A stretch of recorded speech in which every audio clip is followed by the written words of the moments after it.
विरोधी दल की भूमिका आज की सुप्रीम कोर्ट की जजमेंट के बाद भी स्पष्ट हुई। ये सारे एग्जामिनेशन को निंदित करते हुए राहुल गांधी जी भारत को ही निंदा पहुंचाए। देश में लगातार चुनाव पराजय को स्वीकार नहीं करने के कारण अनर्की, सिविल अनरेस्ट उनकी रणनीति की हिस्सा बनी हुई है। देश में एक सिविल अनरेस्ट हो, ये उसके आपने षड्यंत्र किया, देश आपको माफ नहीं करेगा। नीट की मामला जब सामने आई है, विरोधी दल की भूमिका आज की सुप्रीम कोर्ट की जजमेंट के बाद भी स्पष्ट हुई। विशेष करके देश की नेता प्रतिपक्ष, लोकसभा में नेता प्रतिपक्ष काल तक जो रवैया अपनाए थे, देश की एग्जामिनेशन सिस्टम को अमान्य करना, उसको सेम कहना, उसको रबिश कहना, यह उनकी बौद्धिक स्तर का प्रमाण करती है।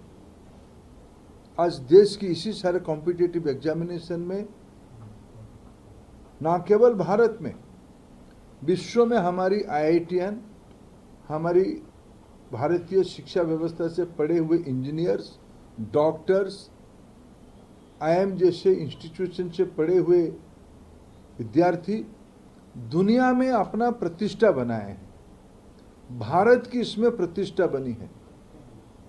ये सारे एग्जामिनेशन को निंदित करते हुए राहुल गांधी जी भारत को ही निंदा पहुंचाए हैं। देश की विद्यार्थियों को गुमराह करना, भ्रम पैदा करना, सामाजिक तनाव के लिए प्रोत्साहित करना, यह उनकी राजनीति का एक योजनाबद्ध हिस्सा रहा है। देश में लगातार चुनाव पराजय को स्वीकार नहीं करने के कारण अनर्की, सिविल अनरेस्ट उनकी रणनीति की हिस्सा बनी हुई है।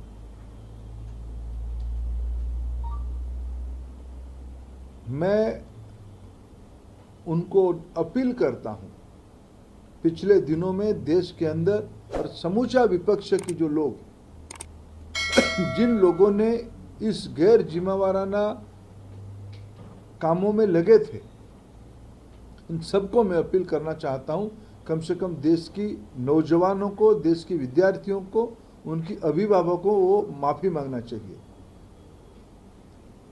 राजनीतिक विषय अलग हो सकती है, लेकिन देश की विद्या, मैं शुरू से कह रहा हूं, मैं राजनीतिक भाषा नहीं बोलना चाहता हूं।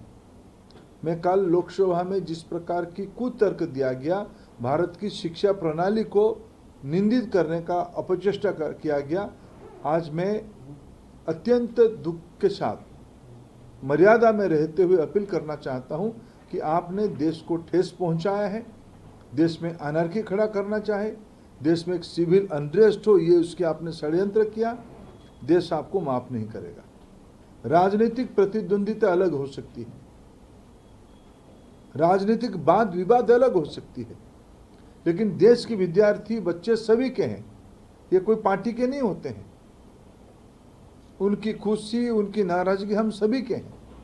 इसलिए मैं पिछले लगभग 2 महीने से सारा विषय को बड़े बारीकी से सरकार की ओर से हम देख रहे थे और संभाल भी रहे थे। हम भी कोशिश कर रहे थे कि कोई किसी भी प्रकार की हमारी वाणी के कारण किसी को आहत ना पहुंचे। लेकिन मित्रों, मैं आज फिर सुप्रीम कोर्ट की इस ऐतिहासिक जजमेंट के बाद फिर कहूंगा, सत्यमेव जयते, सच कभी छुप नहीं सकता है। कुछ विषय मैंने कल पार्लियामेंट में कहा भी है। देश की शिक्षा व्यवस्था को सुधारने के लिए, विशेष करके नौजवानों की हितों को सुरक्षित करने के लिए किसी ने क्या किया है, यह ऑन रिकॉर्ड है। हमने तो अपना हिसाब दिया कि हमने पब्लिक एग्जामिनेशन को सुचिता के साथ जोड़ने के लिए कानून भी लाया।